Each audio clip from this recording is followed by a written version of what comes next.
Professor, já temos também aqui agora em estúdio o Francisco Penin, jornalista, que, Francisco, bom dia, tens também mais informações sobre o conflito em vigor. Jerónimo, bom dia a todos no NAU. Lembrar o espectador do NAU que esta é uma situação em desenvolvimento, ou seja, não só aconteceu e está a acontecer agora, como vai ter repercussões e muitos desenvolvimentos ao longo do dia, muito provavelmente. E há muita coisa que nós estamos a receber às pinguinhas, se me permites a expressão, e a grande maioria das coisas nós não sabemos. Portanto, esta é uma situação muito perigosa para o Médio Oriente e isso é indesmentível. Ontem havia muitos sinais, e nas últimas semanas tem havido muitos sinais, mas ontem especificamente havia muitos sinais dos Estados Unidos, de Israel, até da própria China, para dizerem aos seus conterrâneos, aos seus nacionais, para saírem o mais depressa possível da zona, nomeadamente de Israel. Nomeadamente também os diplomatas, mas também os cidadãos comuns. As embaixadas foram, de alguma forma, evacuadas ou parcialmente evacuadas, e isso era um sinal de que podia acontecer algo parecido com o que está a acontecer hoje. Daí a ir acontecer é uma diferença muito grande. Podia acontecer como aconteceu, como podia acontecer semanas depois. Há outro sinal, e esse também era muito preocupante, com a aglomeração de forças dos Estados Unidos com uma intensidade muito grande nos últimos dias, nas últimas semanas, na zona do Médio Oriente, e isso só se percebia que o que poderia estar a acontecer seria algo muito parecido ao que veio a ocorrer, com ataques em múltiplas cidades por parte de Israel e por parte dos Estados Unidos. Agora, há a informação que a retaliação já começou, e essa é a informação mais recente, já aqui falámos, mas aparentemente em Haifa já terão caído os primeiros mísseis, ou pelo menos a direção dos mísseis será para já Haifa. Haifa fica basicamente no norte de Israel, as sirenes já estão a soar em Haifa, ainda não há imagens de explosões em Haifa ou noutros locais confirmados em Israel. A internet também tem destas coisas, portanto é preciso ter muito cuidado com as confirmações de que os mísseis já chegaram, os mísseis já explodiram, já atingiram o território israelita. Agora, o que me parece, Jerónimo, é que isso é inevitável. É inevitável que haja uma retaliação. É claro que não sabemos até que ponto é que os alvos que foram atingidos pelos israelitas e norte-americanos no terreno, em solo iraniano, já tiveram o seu sucesso. Ou seja, sabemos que o Irão não tem tantas armas e tanta disposição militar ofensiva como nos últimos anos, porque isso já foi gasto não há muito tempo. Mas o Irão tem muitas armas, muitos mísseis, muitas maneiras de fazer deslocar os mísseis de sítio para sítio no que diz respeito aos lançadores móveis que eles têm, e isso também é uma preocupação de alguém ou de forças que possam estar a atacar ainda o Irão. É claro que há outra questão muito importante, que é até que ponto é que os ataques israelitas e norte-americanos já terminaram ou não terminaram e se vão continuar. Eu diria que muito provavelmente vão continuar, até porque serão uma resposta a esta iminente retaliação que ainda não estará confirmada, mas que tudo indica que já estará em marcha. Pode haver aqui mais países que se juntem à ofensiva e esse é um risco real de escalada. Sim, vamos a ver. Da última vez que o Irão foi bombardeado, vários países, nomeadamente caças de outros países que não dos Estados Unidos, foram mobilizados para por exemplo, proteger Israel.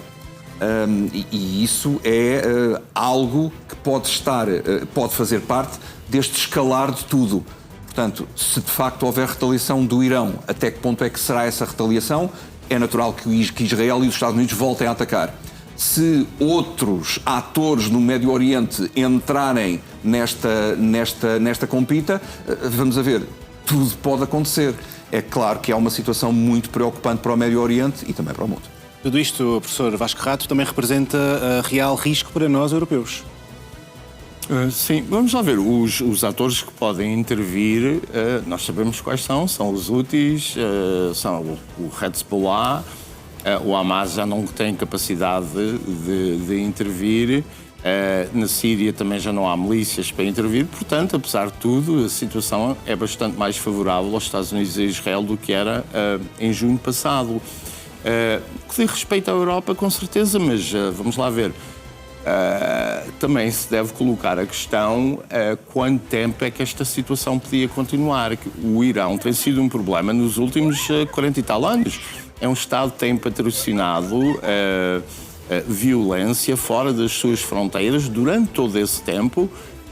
É um Estado perturbador na região e chegou-se a uma situação em que não me parece que seja possível, ou que fosse possível, continuar com o status quo e, portanto, esta intervenção vem nesse sentido. Está em curso uma segunda fase de vaga de mísseis contra Israel por parte do Irão. É uma imagem da Sky News que estamos a ver e que confirma uma segunda vaga de mísseis iranianos contra Israel, confirmando assim que está em curso a retaliação nesta ofensiva que acompanhamos ao pormenor aqui no NAU. O professor, com esta escalada evidente que vai continuar nas próximas horas, mas deixe-me só voltar atrás. Aquilo que os europeus podem temer é esses grupos terroristas que estão infiltrados também se poderem juntar com ataques terroristas na Europa. E isso foi dito claramente nas últimas semanas pelas autoridades iranianas, que parte da sua resposta a um eventual ataque, agora se confirma, seria a mobilização de células, de agentes que têm por esta Europa fora, que conduziriam ações terroristas e, portanto, isso pode não acontecer, pode dar-se o caso de que as forças de informações, os serviços de informações conheçam essas estruturas, essas células. Pode não acontecer, mas, de facto, a ameaça foi feita, isso é indiscutível. Está em curso a segunda vaga de mísseis do Irão contra Israel. Ao início da manhã, o Ministro da Defesa israelita justificava esta ofensiva como a iminência do ataque por parte do Irão. Veio a verificar-se. Mísseis israelitas atingiram não só Teherão, como outras cidades, como há pouco o Francisco também dava conta. Há também em curso, de acordo com fontes oficiais e a Al Jazeera e outros meios de comunicação social, de um ataque cibernético, um ataque digital, e estamos agora a acompanhar em direto. Na imagem do NAU vê as declarações do primeiro-ministro israelita, vê Netanyahu a reagir, está a reagir em hebraico. Vamos contar com informação sobre esta reação também a qualquer instante. Perguntava-te, Vitaly, esta nova dimensão da guerra digital pode também ter efeitos realmente perturbadores para o Estado iraniano? Assim, é normal quando inicia-se um ataque, aliás já a Rússia fez o mesmo na Ucrânia, tentar silenciar a cadeia de comando e controle, seja pela destruição física daquilo que ela tem, das suas capacidades físicas, portanto, edifícios, infraestruturas, etc., mas também da sua capacidade tecnológica de comunicações. A verdade é que o grosso do ataque sobre o Irão recaiu justamente sobre o topo da cadeia de comando e controle. Eu vi agora informações de que a residência da Ayatollah Ali Khamenei foi destruída. Não sabemos, muito provavelmente o Ayatollah não estava lá, mas a residência foi destruída. E vejamos que a residência do Ayatollah não é propriamente só o local onde ele habita permanentemente, não. E é isto, Vitaly, que estamos a ver, desculpa interromper-te, são estas as imagens do ataque à residência de que falavas. Exatamente, justamente as imagens do pós-imediato do ataque, da destruição da residência. Vemos esta enorme coluna de fumo. Parece que foram 4 caças destacados para a execução desse ataque. Não sabemos se são 4 caças americanos ou israelitas, ou podia ter sido até uma operação conjunta, mas foram 4 caças destacados para esta operação, mais alguns mísseis, obviamente. Grosso modo, os Estados Unidos e Israel estão aqui a apostar, obviamente, em decapitar o regime. Há algumas informações preliminares que não têm ainda como ser comprovadas, de que Amir Hatami, que é o ministro da Defesa do Irão, terá sido alvo e terá sido morto nestes ataques. Não há nenhuma forma de comprovar isto no imediato. Obviamente que será rapidamente comprovado, mas uma coisa aqui é factual. O Irão, ou nenhum líder, nenhum membro do comando iraniano neste momento têm entrado em emissão, ou seja, têm mostrado sinais de vida. E isso prova só uma coisa, que os iranianos neste momento, ou pelo menos o topo da sua cadeia de comando e controle, nesta fase estão todos em bunkers e estão todos neste momento ainda a absorver a potência deste ataque, e só mais tarde, daqui a umas horas, é que nós poderemos ver alguma reação política e pública por parte do Irão. Francisco Penin, reações que vamos acompanhar, e temos mais informações que vão chegando deste conflito. Sim, nomeadamente do que Netanyahu está a dizer. Eu não percebo hebraico, mas já tenho aqui algumas notas em inglês do que é que ele está a dizer. Ele está a pedir uma mudança do regime em Teherão, e isso era basicamente esperado. Está a dizer, nomeadamente, que todos os segmentos do povo iraniano está a pedir para que eles se libertem do jugo da tirania e possam construir um Irão livre e pacífico. Netanyahu está a dizer neste momento que a nossa ação conjunta criará as condições para que o corajoso povo iraniano tome as rédeas do seu destino. Diz também que agradece a Donald Trump pela sua liderança histórica. Netanyahu está a falar agora, nós não estamos a acompanhar em direto, mas o que ele já disse há minutos inclui também esta frase: este regime terrorista assassino não pode ter permissão para adquirir armas nucleares que lhe permitam ameaçar toda a humanidade. Estas são as primeiras declarações. Ele está a falar em direto, de novo, como não temos a percepção do que é que ele está a dizer em hebraico. Estas são algumas das informações que já consegui encontrar, Jerónimo, em inglês. São informações ao mesmo tempo, são declarações ao mesmo tempo, que para já são expectáveis. São também as reações do primeiro-ministro israelita, expectáveis precisamente numa altura em que já temos relatos também, Francisco, que há mais de metade das localidades iranianas sem acesso à internet, numa tentativa clara de silenciar as comunicações. Vamos a ver, as comunicações, as transmissões e a capacidade de responder a um ataque são normalmente os primeiros alvos de um ataque deste género. Ou seja, normalmente o que acontece, e pela experiência de outros ataques que os norte-americanos já fizeram em inúmeros locais, eles voam abaixo do radar e tentam atingir logo comunicações, radar, armas que possam estar apontadas para eles. Aviões, bases, locais onde possam estar militares. Não são conhecidas como primeiras manobras dos Estados Unidos, logo o ataque generalizado em todo o território. É claro que os ataques podem ser muito mais precisos e cirúrgicos, ou pelo menos esse é o objetivo de uma primeira vaga de ataques. Uma primeira vaga de ataques nunca inclui, ou genericamente não inclui, botas no terreno. Isso é para muito mais à frente e estamos muito longe disso, quero eu acreditar, até porque normalmente os presidentes norte-americanos dizem sempre: não vamos colocar botas no terreno, e não é isso que estamos a falar neste momento. Portanto, estes ataques cirúrgicos, normalmente, Jerónimo, têm sempre como alvo as comunicações, a vigilância e os primeiros meios de contra-ataque da força que poderá estar no terreno. E eram movimentações, Francisco, que já eram expectáveis, pelo menos nos últimos tempos assistimos a movimentações militares, o maior porta-aviões, o reforço de tropas no Médio Oriente. Para este desfecho, não sabíamos era quando. Sim, vamos a ver. Vamos recordar que, por exemplo, na base das Lajes havia muito mais movimentação de reabastecedores, ou seja, de aparelhos de aeronaves que possam fazer durante o seu voo reabastecimento de caças e até de bombardeiros. Havia muitas, e houve muitas.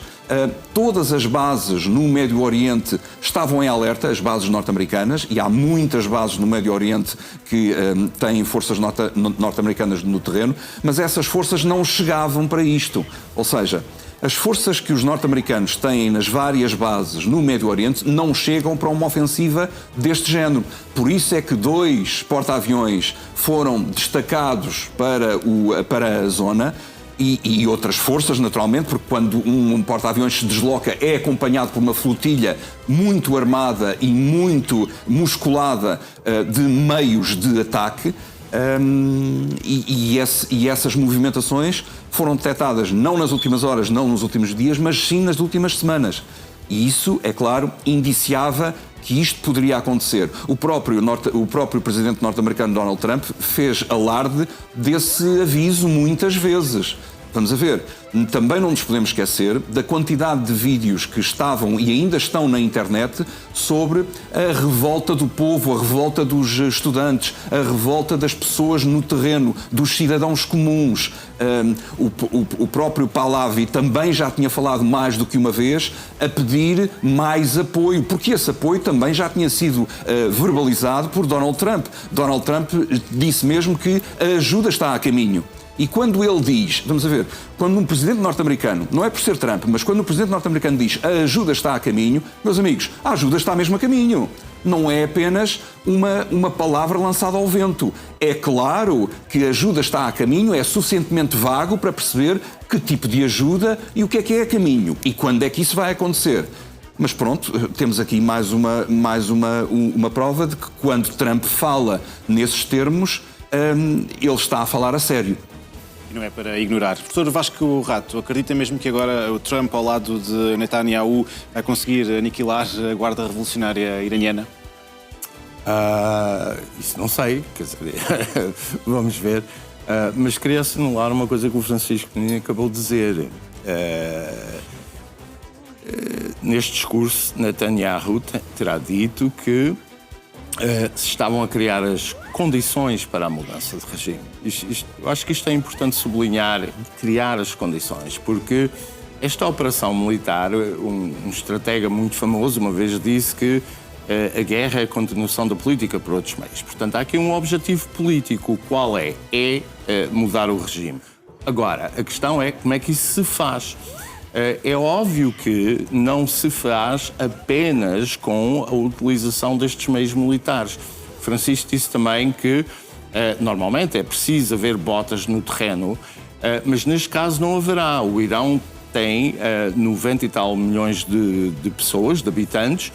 Uma força de ocupação para uma população dessas era completamente, neste momento, num futuro próximo, absolutamente impossível. E, portanto, qual me parece ser, quer dizer, posso estar errado, mas parece-me ser a estratégia é usar os meios militares, como se, aliás, fez na Venezuela, para depois garantir um de dois desfechos. Ou há esta decapitação da elite e, portanto, pessoas, como aconteceu na Venezuela, ligados ao regime, podem fazer uma mudança, iniciar um processo de mudança, ou simplesmente o regime e as suas estruturas colapsam em resultado de manifestações, de um levantamento popular, etc. Mas em qualquer dessas duas circunstâncias é preciso perceber que este instrumento militar é o primeiro passo, não é um fim em si mesmo.